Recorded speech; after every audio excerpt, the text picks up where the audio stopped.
Sobat Sehat semua, gimana kabarnya hari ini? Semoga kita semua selalu dalam keadaan sehat walafiat tanpa kurang satu apapun ya. Amin. Berjumpa lagi dengan saya Pris nih, tentunya di program kesayangan kita semua, Prognosa. Program ngobrol santai bersama Rumah Sakit Panti Waluyo Surakarta. Hari ini edisi Rabu 6 Juli 2022. Kita mau ngulik-ngulik, mau ngobrolin tentang KB dan kesehatan reproduksi. Nah, narasumber kita sudah hadir di samping saya. Beliau adalah salah seorang dokter spesialis kandungan dan kebidanan di Rumah Sakit Panti Waluyo Surakarta. Saya langsung perkenalkan aja, Dr. Hendratmo Triwibowo, SPOG. Selamat siang, dokter. Selamat siang. Gimana kabarnya hari ini? Sehat? Luar biasa. Luar biasa. Oke, siap. kita bagi-bagi ilmu ya, dok, sama sobat sehat di rumah. Oke, nah, sobat sehat di rumah, Rumah Sakit Panti Waluyo Surakarta baru saja mendapatkan penghargaan dari Wali Kota Surakarta atas partisipasi dalam peran aktif pelayanan KB Kontap. Kontap tadi apa, dok? Kontrasepsi mantap, ya, dok. Oke. Dalam hal ini untuk jenis MOW dan MOP di Kota Surakarta untuk tahun 2022. Nah, untuk sobat sehat yang belum mengetahui bahwa di rumah sakit kami per tanggal 1 Desember 2021 sudah bekerja sama kembali dengan BPJS Kesehatan, dan rumah sakit kami juga menjadi pusat layanan kecelakaan kerja bekerja sama dengan BPJS Ketenagakerjaan. Lalu bagi sobat sehat yang belum memiliki jaminan kesehatan, jangan bingung, nggak usah ragu-ragu, manfaatkan saja layanan kekasih di Rumah Sakit Panti Waluyo Surakarta ya. Layanan ini merupakan layanan single tarif dengan tarif setara kelas 3, sehingga berobat ke rumah sakit tentunya menjadi lebih cepat dan terjangkau. Lalu ada screening atau pemeriksaan mata gratis yang bisa sobat sehat manfaatkan.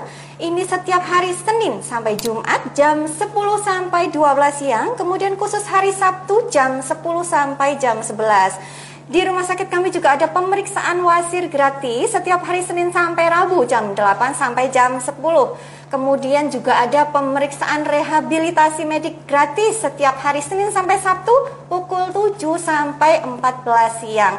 Jangan lupa langsung daftar aja melalui WA kami di 08156717076. Nah, jangan lupa sobat sehat, selama kami live IG ini, buka attentionnya di kolom komentar, boleh konsultasi, boleh curhat, apa aja deh, berhubung dengan tema kita pagi ini ya, dok ya. Nanti langsung dijawab deh sama Dr. Hendratmo. Nah, atau kunjungi IGTV kami di @rspantiwaluyo_Surakarta, atau juga bisa ke channel YouTube kami di RS Panti Waluyo. Jangan lupa like, share, dan subscribe tentunya. Nah, oke, baik, kita langsung masuk dulu ke tema kita ya, dokter. Oke, baik. KB dan kesehatan reproduksi, dokter.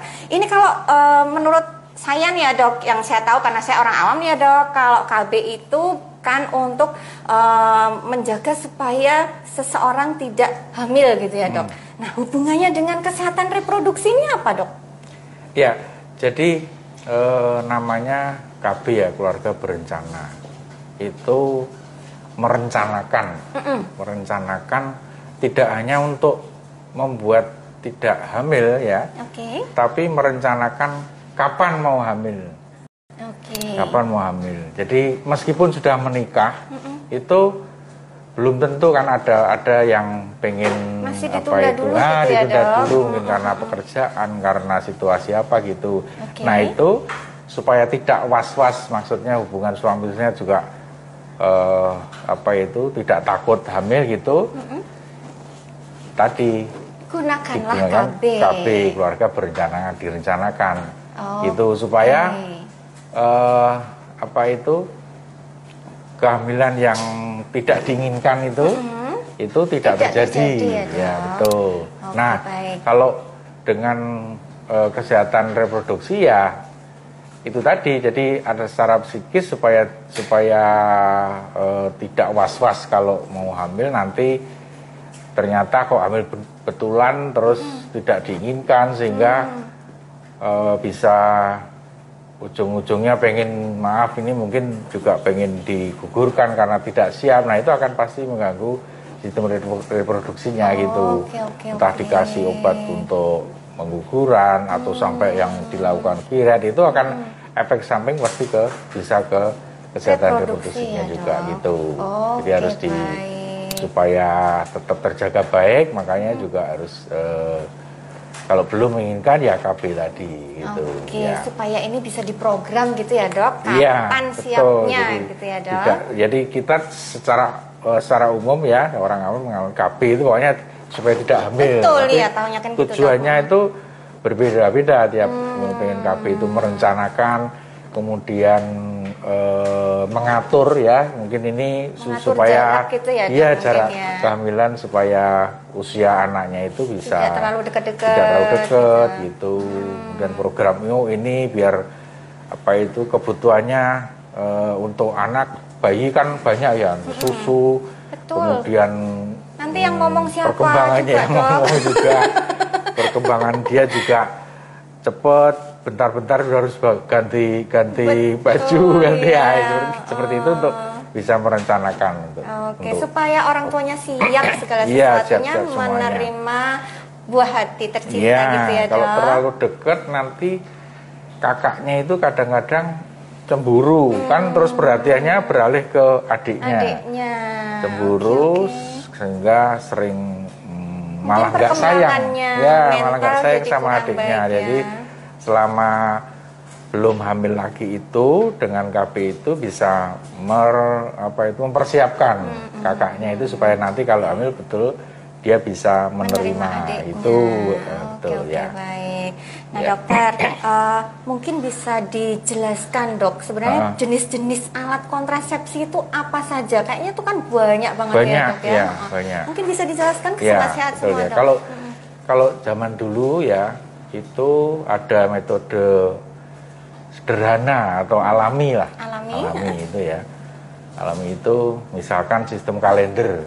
Artinya ini yang tanpa bantuan alat subur, atau tanpa bantuan obat gitu ya dok, benar-benar alami ya.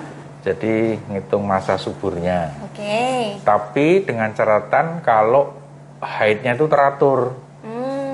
Teratur maju sehari, 2 hari, maju sehari, 2 hari, atau mundur juga 1 hari, 2 hari gitu bisa teratur sehingga masa suburnya itu kira-kira hari ke-14. Kira-kira kalau mainnya teratur hari ke-14 itu adalah masa suburnya.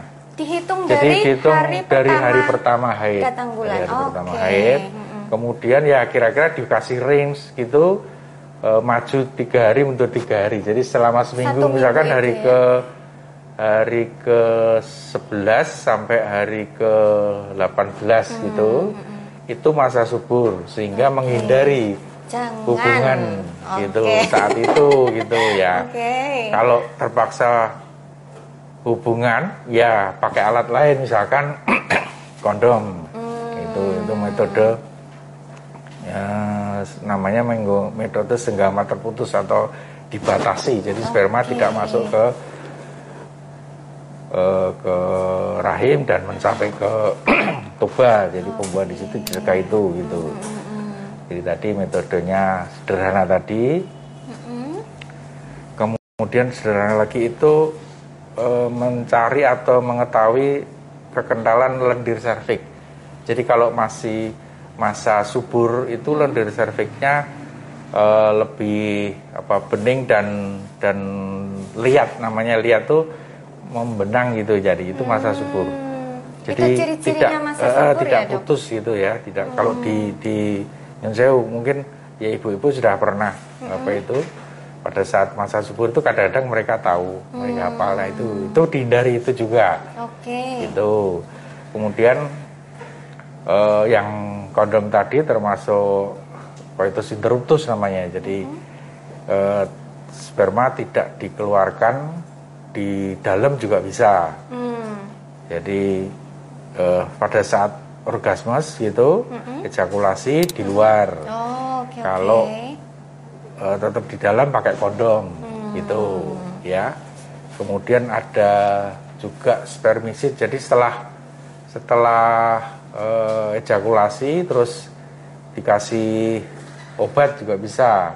Setelah ejakulasi spermanya dikasih dimatikan obat. gitu. Oh, Itu oke. bisa, tapi itu kalah cepat dengan gerakan Dia spermanya yang gitu. jalan ya, Dok. Kemudian metode lain itu dengan sekarang namanya metode alat apa itu istilahnya metode modern ya. Modern itu hormonal, jadi pil KB, suntik KB, kemudian IUD atau AKDR itu alat kontrasepsi dalam rahim, itu dimasukkan ke dalam rahim. Oke. Itu dia akan mencegah apa itu pembuahan di situ. Gitu. Ya, kemudian yang terakhir itu KB mantap tadi, kontrasepsi mantap atau kontrasepsi menetap. Karena itu yang lain-lain tadi sementara, artinya dia kalau tidak KB pakai alat KB itu terus subur lagi, bisa hamil lagi. Tapi kalau yang menetap itu tidak bisa hamil lagi, harus dengan metode canggih lain mungkin bisa ya, dengan teknologi bayi tabung dan sebagainya itu bisa. Masih tapi bisa. kalau yang hubungan konvensional alami itu tidak akan bisa. Dua cara kalau wanita itu MOW namanya atau tubektomi. Kalau pria MOP atau vasektomi. Oke, ini dengan cara dioperasi atau bagaimana? Dioperasi. Dua-duanya ini modelnya dioperasi. Salurannya ya, itu dipotong. Ada yang potong, ada yang ditali, tapi kalau saya menyarankan kalau sudah tidak pengen lagi ya potong aja gitu. Saja. Oh, oke. Ya, ditali nanti masih ada kemungkinan lepas ya. Sambung lagi. Nah, itu nanti berisiko malah gitu. Oke, baik. Nah, itu tadi jenis-jenisnya KB ya, Dok ya. Nah, lalu Dok, bagaimana cara kita memilih alat kontrasepsi yang cocok sama kita, Dok? Itu harus disesuaikan dengan masing-masing ibu atau suami yang KB ya. Ini karena kebanyakan KB itu di ibu ya, saya bicarakan ibu, jadi wanita. Cocokkan semua ya. Iya, betul. Jadi tergantung kebutuhannya, apakah sementara, apakah menetap. Jadi kalau sementara tadi bisa suntik, IUD atau kalender tadi termasuk bisa juga itu. Kalau menetap ya MOE tadi. Jadi satu itu kebutuhannya, kemudian yang kedua kondisi ibunya. Misalkan dia punya riwayat penyakit hipertensi, tidak boleh pakai hormonal. Oh, tidak disarankan pil, menggunakan suntik hormonal. Itu tidak boleh gitu. Oke, karena itu akan mengganggu hormonal, kemudian ya hormonnya akan mengganggu hipertensinya nanti naik, tidak turun ya. gitu. Terus ada gula, diabetes. Itu juga tidak boleh hormonal. Oke. Lah, pakai apa ya? Pakai yang lain. Satu yang alami tadi. Alami dan atau IUD tadi. Oh, kalau IUD ini bukan IUD hormonal boleh, ya, Dok? Bukan hormonal. Ada IUD yang jenisnya ada hormonnya ada. Nah, itu yang nggak boleh juga. Jadi alat kontrasepsi dalam rahim itu ada yang tembaga, ada yang apa itu Novate itu tidak ada hormonalnya. Ada yang hormonal IUD, ada hormonalnya ada. Ada tapi dua itu jenis. Yang satu hormonal, yang satu pakai apa? Tembaga ya, Dok tadi, Dok.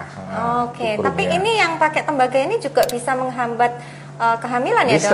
Bisa. Sama saja, fungsinya sama. Keefektifan juga sama. Jadi harus dicocokkan dengan kondisi masing-masing. Sudah cukup anaknya, mungkin sudah 3, 4, 5 gitu, daripada khawatir nanti hamil lagi, repot dan sebagainya, ya MOW aja. MOW. Kalau wanitanya ibu itu mempunyai kondisi medis yang apa itu ada risiko untuk operasi, ya suami MOP gitu. Gitu ya.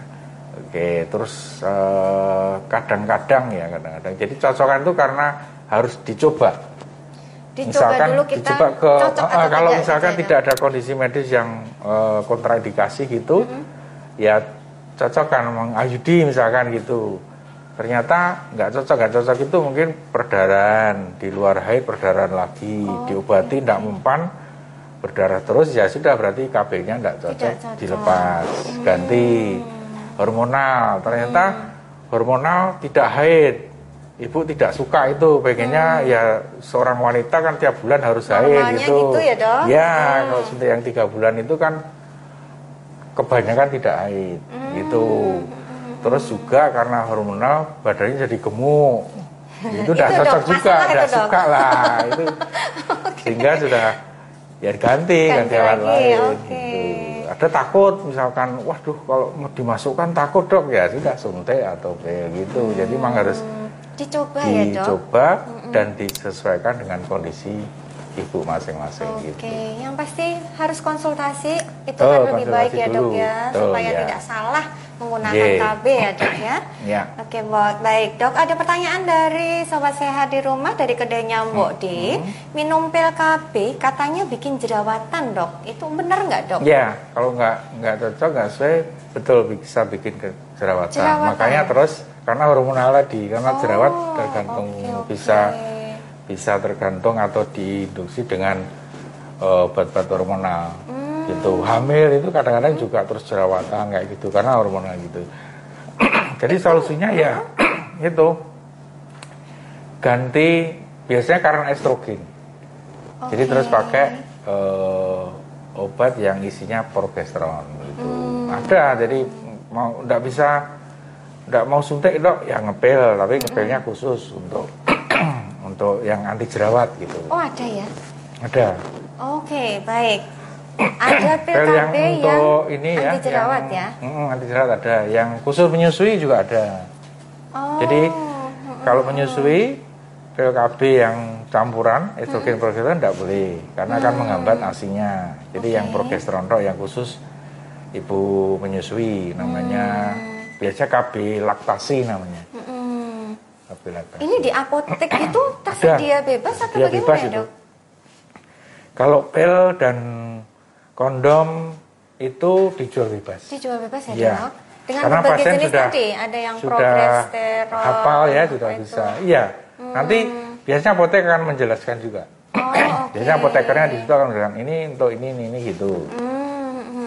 Efek sampingnya apa kan? Semua apotek sekarang ada apotekernya yang praktek di situ juga bisa Betul, konsultasi betul. di situ. Iya. Oke, baik. Iya, oke. Ada pertanyaan lagi, dokter, dari Ibu Arinda Wedinia. Setelah melahirkan, kapan boleh minum pil KB, Dok? Pil KB ya. Jadi Pil KB. intinya kalau pil itu tadi kalau menyusui berarti harus tidak boleh pil KB yang kombinasi pilnya. Yang ada estrogennya karena akan mengganggu ASI. ASI-nya. Kecuali kalau dia memang Menyusui? tidak menyusui, itu bisa hormonal apa saja bisa berarti.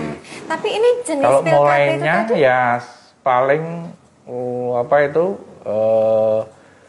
pil KB itu saat masa nifas.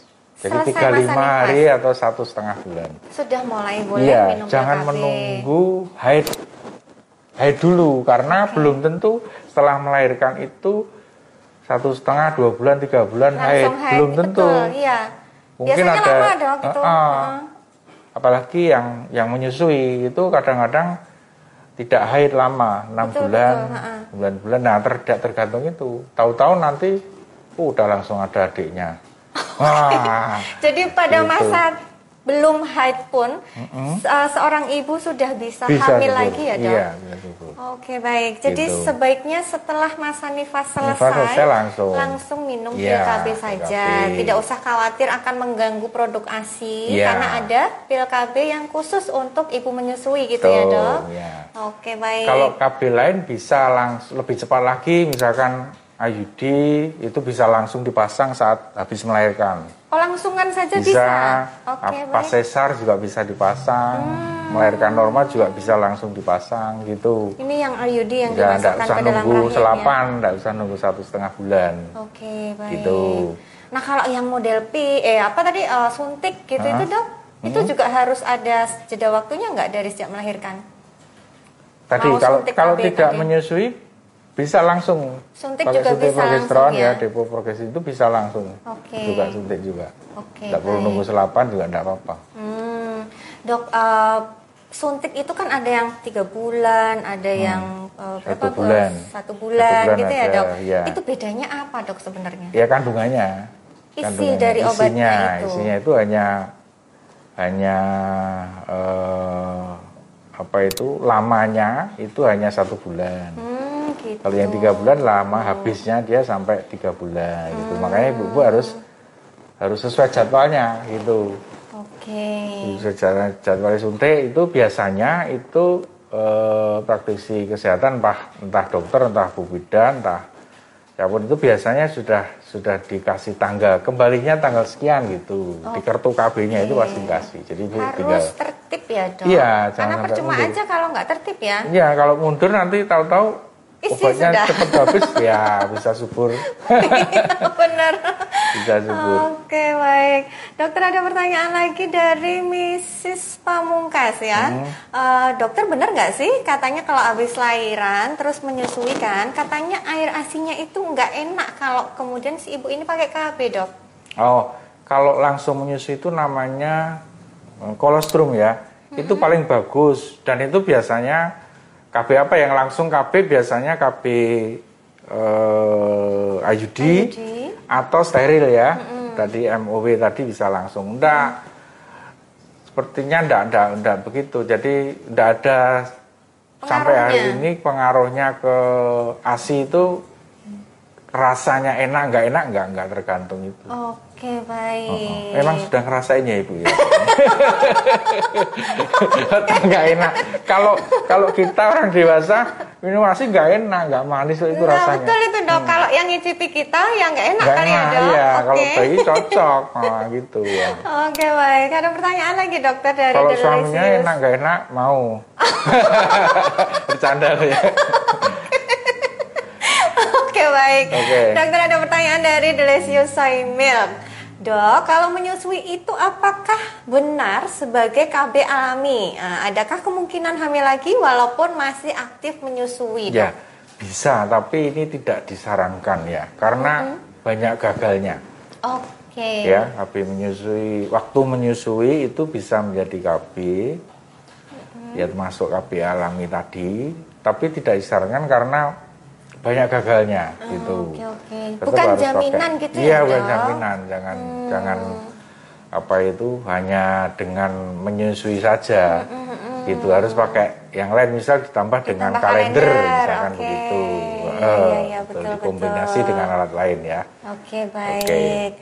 Nah, dokter, sekarang saya penasaran ini setiap jenis alat kontrasepsi itu adakah dampak negatif untuk kesehatan? Kalau efek samping pasti ada ya. Semua obat, makanan pun juga ya sama ya ada efek sampingnya. Tapi pemilihan dari alatnya itu meminimalisirkan efek sampingnya itu. Jadi harus perlu konsultasi, ibu cocoknya ini gitu. Maka harus tepat pemilihannya alat kontrasepsi ya dok? Iya betul. Kalau males minum tiap hari ya yang jarang mungkin suntik gitu. Kalau efek samping hormonal tadi gemuk ya, paling banyak itu gemuk. Ya seneng nggak dengan kondisi berat badannya bertambah segitu, seneng nggak? Suami seneng nggak juga? Iya, kalau enggak ya ganti, gitu. Jadi dok ada juga yang setelah KB itu mungkin yang bakat dengan tumor atau apa gitu, apakah dia bisa berpengaruh dok? Pengaruh. Jadi kalau ada, tadi belum saya teman ya, kalau ada tumor vagina, tumor payudara itu jangan pakai yang hormonal. Jangan sekali-sekali pakai yang hormonal. Iya, nanti bertambah gitu. Itu akan memicu. Iya, memicu bertambah besar ya. Oke, baik. Jadi kalau riwayat pernah operasi PAM ya, kelenjar tumor jinak payudara, ya jangan pakai hormonal.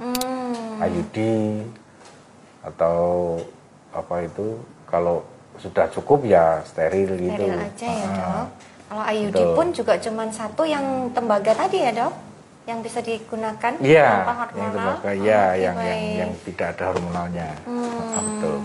Oke, baik. Nah, dokter, kalau ini dok, ada kasus nih ya dok, kadang-kadang ibu-ibu itu sudah KB, kadang-kadang ada yang sudah pasang IUD, tetapi kok ya masih hamil dok?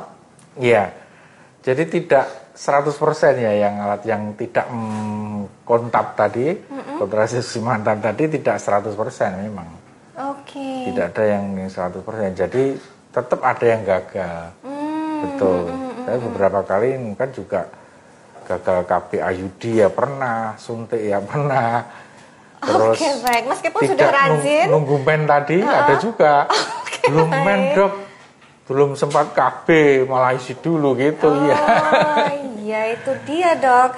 Kadang-kadang memang jadi terkejutnya di situ loh. Saya tuh sudah rajin KB, kok iya bisa hamil itu, gitu. Betul. Jadi tidak menjamin 100%.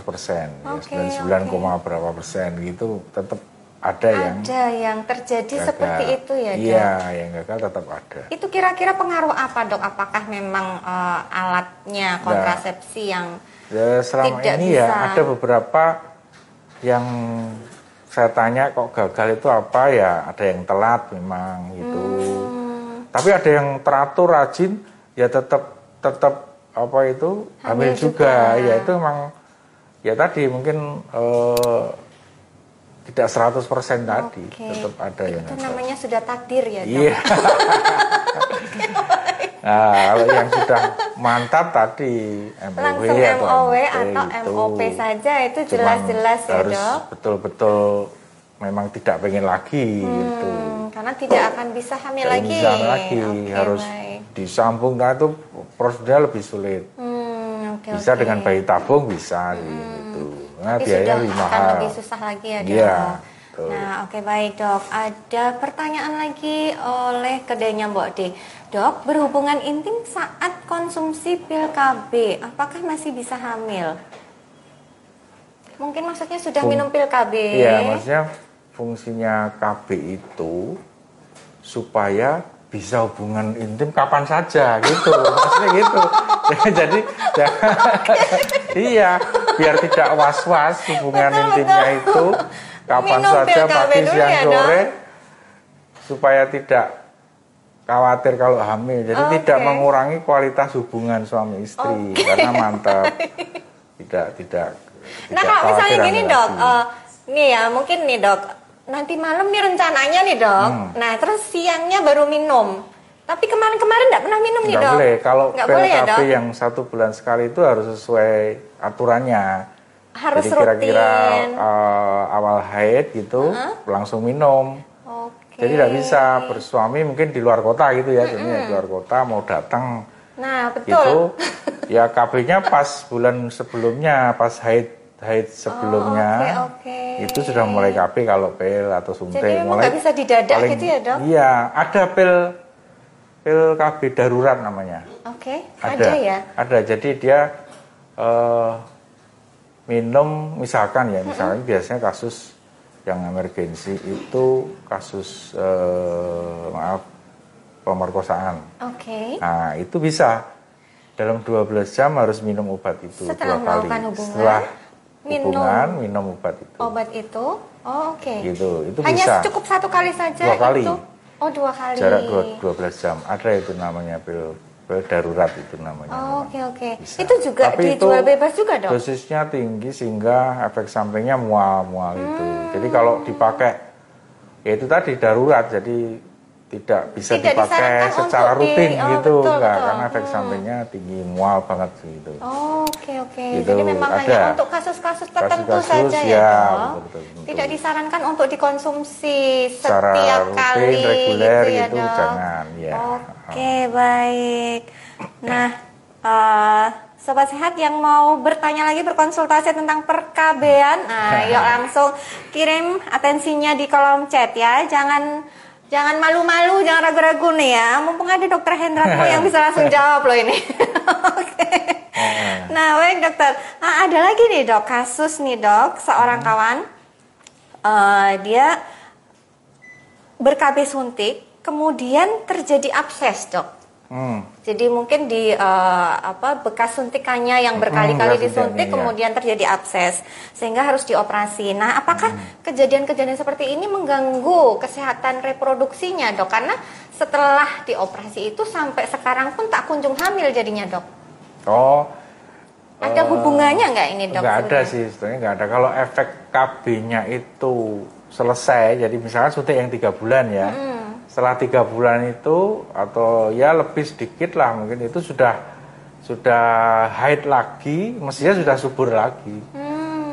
Itu cuman efek mungkin waktu suntik itu kurang steril biasanya. Sehingga terjadi abses tadi. Jadi abses, kurang steril mungkin. Kalau sekarang mungkin sudah pada ganti jarum satu jarum, satu spet itu hanya untuk satu pasien gitu. Nah kadang-kadang kita akan kasih ini dulu antiseptik dulu di tempat lokasi itu. Ya, kemudian setelah suntikan nah mungkin juga dari jarumnya itu alatnya tidak kurang steril atau kadang masih berdarah gitu, terus kadang gatal dikukur gitu. Nah itu bisa juga ada masuk kuman di situ sehingga menimbulkan abses. Ya kalau sampai plekmon abses itu ya harus di drainase itu, harus dikeluarkan absesnya. Makanya harus istilahnya operasi kecil itu sebetulnya. Operasi kecil lokal, mungkin biasanya juga lokal, enggak sampai rawat inap itu bisa. Itu dilakukan seperti itu. Sampai gitu memang. Ya ada kasus tapi jarang ya. Jarang ya, Dok. Ya. Tapi sebenarnya ini tidak ada hubungannya sama sekali itu dengan tidak mengganggu reproduksi ya. Karena jauh kan dia hanya di lemak ya. Di gluteus di paha itu. Jadi di situ aja, lokal aja gitu. Makanya absesnya lokal, tapi kadang-kadang bikin nyeri ya, nyeri otot sehingga mungkin jalannya agak pincang gitu, tapi nggak ganggu ke reproduksinya. Oke, baik. Jadi nanti di stop, kalau takut kalau diulang cocoknya pakai suntik ya nanti pesen itu aja. Jadi harus steril, mungkin ganti bokong kiri. Biasanya itu kan mereka ganti bokong kiri, bokong kanan betul. Gitu. Ganti-ganti gitu, Dok, biasanya. Gitu, ya boleh. Oke, baik. Dokter, ada pertanyaan lagi dari Mbak Rinda Wedinia. Dok, kalau seorang wanita sudah melakukan steril atau diikat Dok? Tubanya diikat ya, Dok. Jika masih ingin punya keturunan, apakah masih bisa dengan bayi tabung? Ya, bisa. Jadi sama aja dengan kondisi anatominya atau karena infeksi, tubanya itu tertutup, oklusi tuba. Sehingga tertutupnya di mana letaknya itu bisa diperbaiki atau enggak. Kalau enggak bisa ya sudah harus bayi tabung. Cara karena itu sel telurnya nggak bisa keluar gitu mungkin ya, Dok? Iya, kalau tertutup kan enggak bisa ketemu. Telurnya sama sperma enggak bisa ketemu karena tertutup itu. Pembuahannya kan di tuba, di ampula tuba. Dia sampai di situ ketemu. Kalau di situ tertutup tubanya tertutup atau menyempit, dia tidak bisa ketemu dengan sperma. Sperma 48 jam mati dia spermanya. Jadi sudah tidak bisa ketemu lagi, tidak bisa pembuahan gitu. Harus sama dengan itu makanya KB yang steril itu sudah diikat, ditutup atau dipotong, pokoknya sudah hunter lah gitu, ya harus pakai bayi tabung. Oke. Nah, Dok, kalau yang MOW tadi kan ada yang diikat itu tadi ya, Dok? Nah, ada metodenya macam-macam ya. Nah, kalau yang diikat ini mungkinkah suatu saat ikatannya dibuka kalau pengen hamil lagi? Iya. Masih bisa, Dok? Biasanya menyempit salurannya. Salurannya kan pingget dia ditali gitu atau diklip itu kan pingget dan kemungkinan lengket jadinya. Jadi kemungkinan sudah hamilnya tidak juga berlubang atau berlubang pun mungkin sempit. Sempit sekali, Sempit. Jadi untuk pembuahan tetap tidak bisa ketemu ya. Gitu. Tidak bisa pembuahan gitu. Nah, tapi kalau yang diikat itu dikhawatirkan nanti ada penyempitan saja. Terus bisa pembuahan waktu sudah ketemu pembuahan kembali ke rahim terganggu di situ, sehingga bisa kehamilan di luar kandungan malah dia tidak bisa masuk ke rahim lagi. Oh gitu ya. Gitu. Oke baik. Nah dokter, ada lagi nih dok, misalnya ada kasus nih dari teman saya. Sejak ber-KB ini dia justru sering keputihan dok. Nah ini sebenarnya apakah ini juga salah satu pengaruh dari KB tadi? Biasanya kebanyakan itu karena IUD. Karena dia benda asing di situ ya, di situ akan menimbulkan reaksi inflamasi sehingga bentuknya itu cairan keputihan itu. Kalau itu mengganggu, ya diobati kok tetap aja keputihan, berbau, gatal gitu ya. Berarti cocok ya dok? Dilepas aja, ganti yang lain. Oke baik. Sobat Sehat di Rumah, mungkin masih ada yang mau berkonsultasi, silakan menulis di kolom chat. Oke baik, masih belum ada. Dokter, bagaimana cara kita mengenali tanda-tanda bahwa sudah saatnya ini alat kontrasepsinya harus kita ganti? Oh, itu ada waktunya. Ada waktunya. Jadi kalau yang suntik itu kan dikasih tanggal, kamu harus suntik lagi tanggal sekian, itu ada kartunya. Pil juga gitu. Sudah habis satu blister itu, satu emplek itu habis kan berarti harus beli baru gitu.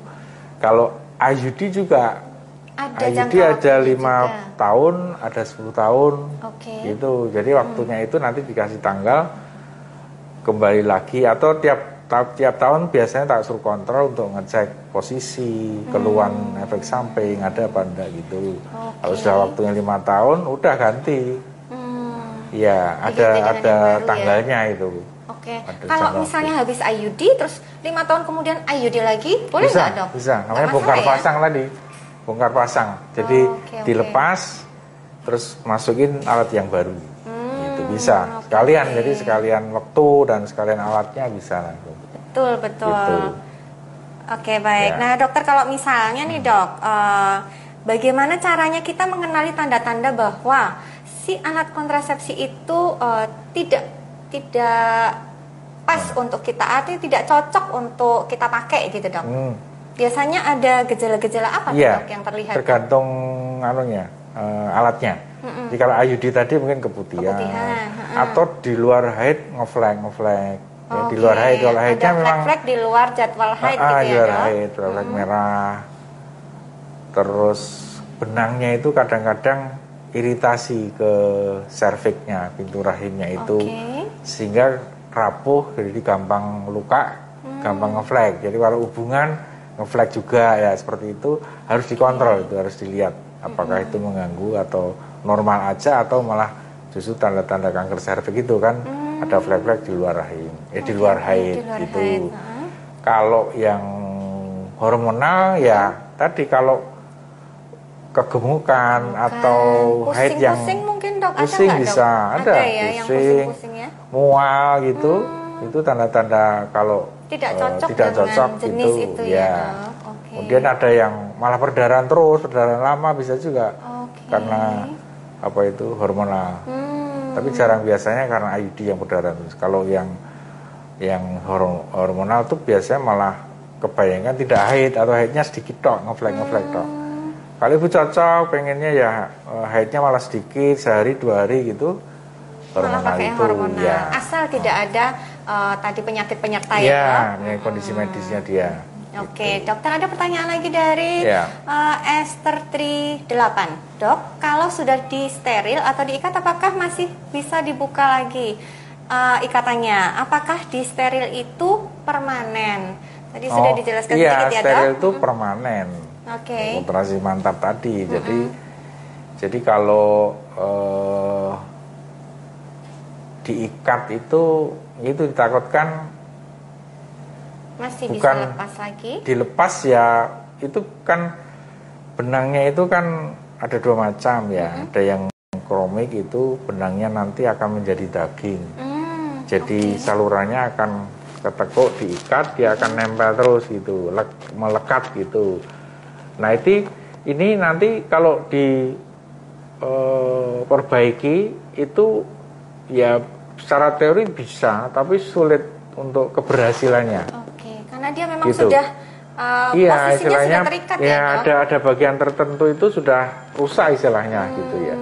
Silianya, bulu getarnya kan itu ada di dalam saluran tuba itu ada lubang atau itu rongganya itu ada organ-organ yang dibutuhkan untuk membantu pembuahan.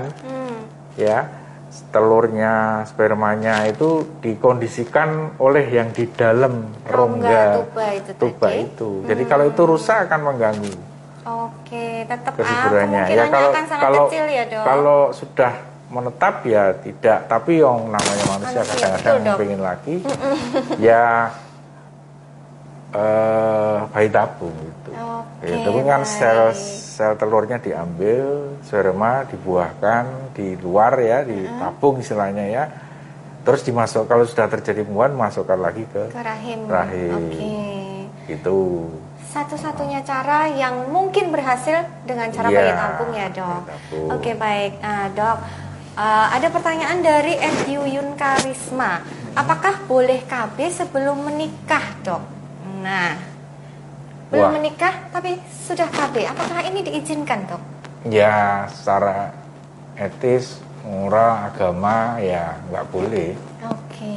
Nggak boleh. Jadi Tapi kita pun karena alat kontrasepsi dijual bebas mungkin ya Dok? ya itu sendiri kan ya. Kalau hubungan dengan praktisi kesehatan saya kira mesti ditolak kalau belum menikah ya. Oke, baik-baik. Itu tetap. Secara etikanya, Iya, praktisi kita tidak akan kesehatan melakukan tentunya yang tidak diizinkan ya Dok. Kita tidak akan melakukan apa itu membantu KB untuk pasangan yang belum resmi menikah. Oke, baik. Gitu. Ya, Ya. oke, baik. Sepertinya pertanyaan-pertanyaan dari Sobat Sehat di Rumah sudah terjawab semua, Ya. Dokter. Mudah-mudahan apa yang kita bicarakan siang ini bermanfaat untuk Sobat Sehat semua di rumah, menambah ilmunya, menambah pengetahuannya tentang KB dan kesehatan reproduksi. Yang penting jangan takut KB ya Dok. Iya. Nah, karena KB itu penting untuk menjaga jarak antara Iya. anak satu dengan yang berikutnya. Betul. Kemudian untuk merencanakan kehamilan. Jadi Iya. jangan khawatir. Kalau takut memilih, silahkan datang ke Konsultasi. kliniknya Dr. Betul. Hendratmo. Nah, di jadwal prakteknya boleh dicatat Sobat Sehat di rumah. Untuk pagi itu hari Senin sampai hari Jumat jam 8.30 sampai 14.30. Kemudian hari Sabtu jam 8 sampai jam 13. Dr. Hendratmo juga membuka klinik sore untuk hari Senin jam 17 sampai 18.30. Kemudian hari Jumat jam 18 sampai 19. Untuk informasi bisa Sobat Sehat telepon ke 0271 7120077 di extension 0 atau 1000, bisa juga WA, Telegram, SMS di 0815 671 7076. Oke, kemudian ada juga hotline IGD kami yang bisa mungkin memerlukan pelayanan emergensi, langsung telepon saja ke 0271 712 114. Bisa juga melalui WA di 0821 3748 6631. Oke, baik. Dokter, Ya. terima kasih sekali sudah Sama-sama. berbagi ilmu. Semoga Ya. pelayanannya semakin sukses, Ya. semakin berkembang lagi, dan bisa melayani semakin banyak orang Ya. ya Dok. Oke, baik. Amin. Kita akan pamit Dokter. Ya. Baik Sobat Sehat, ini tadi program prognosa hari ini. Kami pamit undur diri. Bila ada kata-kata kami selama kami melaksanakan program ini yang kurang berkenan, kami mohon maaf yang sebesar-besarnya. Kita akan ketemu lagi di program-program selanjutnya, tentunya dengan tema-tema yang selalu menarik untuk disimak. Baik, terima kasih. Sama-sama. Selamat Ya. siang, sampai jumpa. Salam sejahtera, salam sehat.